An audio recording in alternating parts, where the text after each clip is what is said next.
Orasyon sa namamanhid na paa. Panginoon, ibalik mo ang daloy ng lakas sa aking paa. Alisin mo ang pamamanhid at pangangalay. Punuin mo ito ng init at sigla. Ibalik mo ang lakas ng aking paglakad. Amen.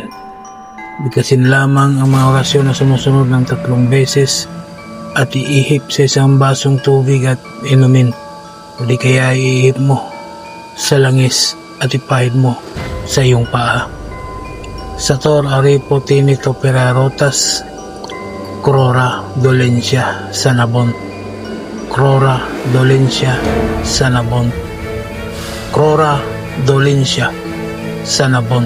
Amen. Gawin ito araw-araw hanggang sa mawala na ang sakit ng iyong mga paa. Maraming salamat sa mga tao na naniniwala at tumangkilik sa mga binahagi kong kaalaman.